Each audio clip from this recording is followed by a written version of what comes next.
ఈరోజు ఒక్కొక్క పుస్తకం మీరు చూస్తే మీరు ఆలోచించాల్సింది ఆ పుస్తకం రాసిన ఒక పేజీ మనం రాయగలమో మనం ఆలోచించాలి. పుస్తకం నచ్చిందా నచ్చలేదా సెకండ్, అసలు రాయాలంటే ఎంత కష్టపడాలి. భాషలో ఏముంటుందని, ఉచ్చారణ ఏముంటుందని, మనం మాట్లాడేటప్పుడు తప్పులు దొరలకుండా, రాసేటప్పుడు తప్పులు దొరలకుండా రాయాలంటే ఎంత కష్టపడాలి. ఇది మనం అర్థం చేసుకున్నప్పుడు ముందు చాలా గౌరవం పెరుగుతుంది రచయితల.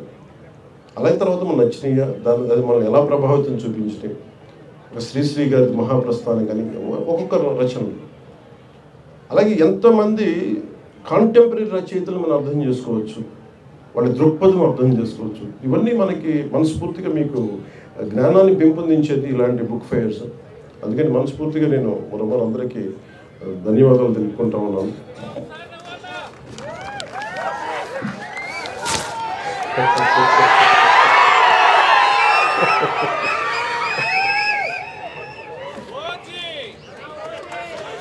అంటే మీరు నాకు ప్రతిసారి మీరు ఓజీ కంటే కూడా మీరు శ్రీశ్రీ అంటే బాగుంటుంది. అంటే నేను అనేది మీరు సినిమా చూడటం కరెక్టే, మరి నేను మీకు ప్రాణం అయితే నాకు పుస్తకాలు నాకు ప్రాణం. అంటే నేను మీకు ప్రాణం అయ్యే స్థాయికి నేను వచ్చానంటే నన్ను ప్రభావితం చేసిన ఈ పుస్తకాలు. అందువల్ల మీరు కూడా నేర్చుకోండి అని చెప్తాను, మీరు కూడా చదవండి అని చెప్తాను.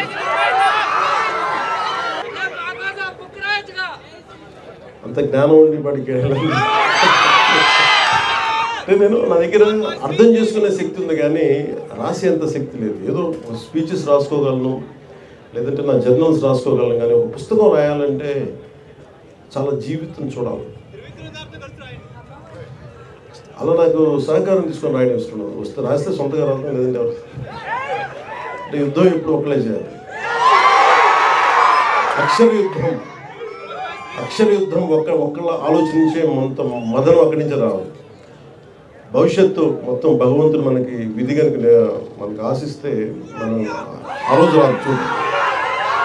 కానీ నా కోరిక ఏంటంటే సూర్యరాయేంద్ర నిఘంటువు పిఠాపురం మహారాజు గారు ఆయన రాశారు. ఆయన డబ్బులు ఇస్తే మన సూర్య ఒక 6 వాల్యూమ్స్ 7 వాల్యూమ్స్. సో సూర్యరాయేంద్ర నిఘంటువుని తిరిగి పునర్ముద్రణ జరగాలని నేను చాలా సంవత్సరాలుగా ప్రయత్నం చేస్తాను. మనోహర్ నాయుడు గారికి కూడా తెలుసు.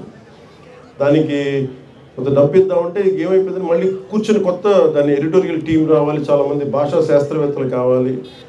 అందుకని వాటిని ఏం చేస్తున్నామంటే ఇప్పుడు మొన్న గౌరవ ముఖ్యమంత్రి చంద్రబాబు నాయుడు గారి దృష్టికి కూడా తీసుకెళ్ళాం మన దీంట్లో. సో ఈరోజు మన ఏదో మాట్లాడుతున్న దాదాపు 1,40,00,000 1,70,00,000 దాకా అవుతుందని చెప్తా ఉన్నారు చేయడానికి.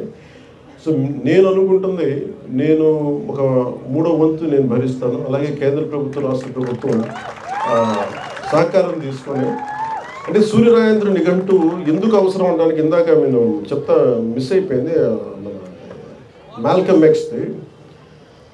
అంటే అతను డిక్షనరీ చదివి మహాజ్ఞాని అయిపోయాడు, మా గొప్ప వక్త అయిపోయాడు, సివిల్ రైట్స్ లీడర్ అయిపోయాడు. అట్లాగా డిక్షనరీ చాలా చాలా కీలకం. సో డిక్షనరీస్ మీరు చదవండి.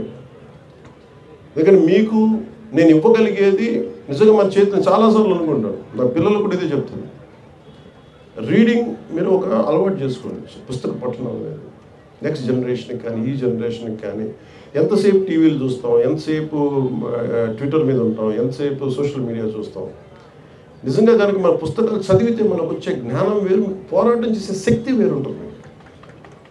నేను చాలాసార్లు కుంగిపోయినప్పుడు ఒక శేషేంద్ర నాకు ఉత్సాహాన్ని ఇచ్చింది, గుంటూరు శేషేంద్ర. అలాగే నాకు తిరుగుబాటు చేయాలి, గతి మనకు దారి తెన్ను లేదు, కానీ చీకట్లో ఒక దీపంలా కనిపిస్తుంది అనేది నాకు చెప్పడానికి నాకు దేవరకొండ బాలగంగాధర్ తిలక్ నాకు దారి చూపించింది.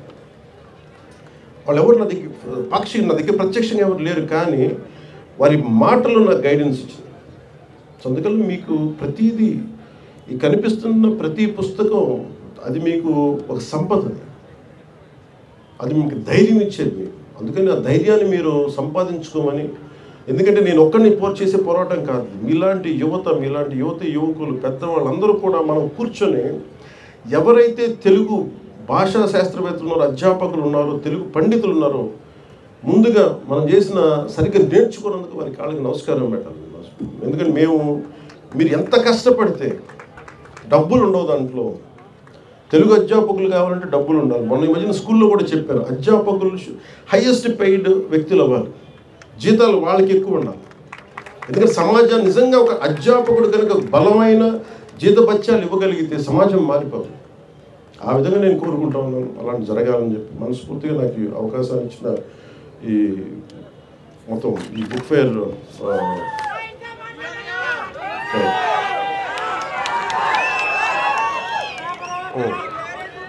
అంటే చిరిగిన చొక్కా అయినా దుడుకో కానీ ఒక మంచి పుస్తకం కొనుక్కోవాలి.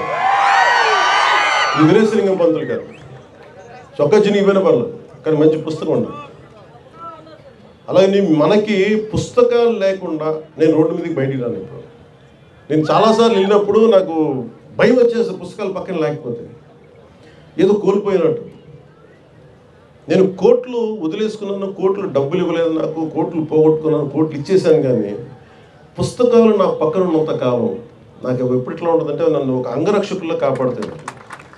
ఎంత ధైర్యం ఉంటుందంటే నా జీవితంలో మొట్టమొదటిసారి మా వదిన గారిని అడిగేవాడిని, నాకు కొంచెం అంటే నాకు పాకెట్ మనీ కావాలంటే నాకు పెద్ద వేరే అలవాటు లేదు, ఊరు పుస్తకాలు చదవడం అలవాటు.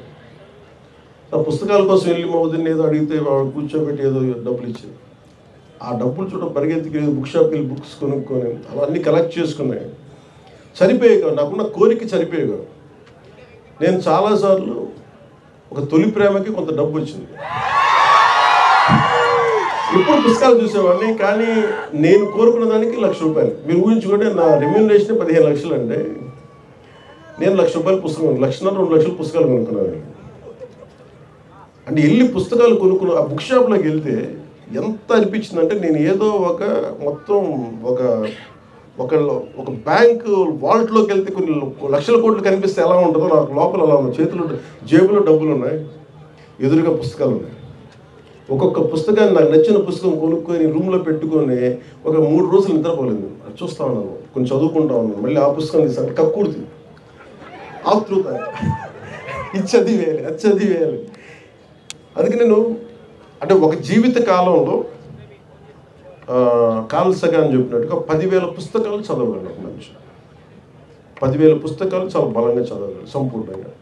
ఆ 10,000 పుస్తకాలు ఎలా చదవాలి అనేది మనం ఒక స్ట్రాటజీతో నిర్ణయించుకోవాలి. మన ఇష్టాలు ఏంటి, మన అయిష్టాలు ఏంటి, ఏ పుస్తకం మనకు అవసరం, ఏ పుస్తకం మనకు అనవసరం, ఇవన్నీ పెట్టుకొని మీరు కూడా పుస్తక ప్రియులు కావాలి, గొప్ప సాహితీవేత్తల్ని గౌరవించే వ్యక్తులు కావాలి, మీరు తెలుగు భాషని పరిరక్షించే మీరు సైనికులు కావాలి మనస్ఫూర్తిగా కోరుకుంటూ మీ అందరికీ ధన్యవాదాలు తెలియజేసి ఇక్కడికి వచ్చిన ఈ గూడందరికీ కూడా ప్రతి ఒక్కరికి పేరు పేరున ధన్యవాదాలు తెలుపుకుంటూ సెలవు తీసుకున్నాను. తెలుగు తల్లికి ధన్యవాదాలు తెలుపు. ఎందుకంటే మా తెలుగు తల్లికి మల్లెపూ దండ తింటున్నప్పుడల్లా నేను మైమరిచిపోతాను. అలాంటి తెలుగు తల్లికి, తెలుగు మాతృ భాష మనకి ఇచ్చిన తెలుగు తల్లికి మనస్ఫూర్తిగా ధన్యవాదాలు తెలుపుకుంటూ విజయ్ కుమార్ గారికి, ఇక్కడికి వచ్చిన దీన్ని నిర్వహించిన ప్రతి ఒక్కరికి పేరు పేరున ధన్యవాదాలు తెలుపుకుంటూ ఇక్కడికి వచ్చిన అభిమానులందరికీ, ఇక్కడికి వచ్చిన మౌనంగా కూర్చొని మీ ప్రేమనిస్తున్న ఇక్కడ సాహితీ ప్రియులందరికీ మనస్ఫూర్తిగా మీ ధన్యవాదాలు తెలుపుకుంటూ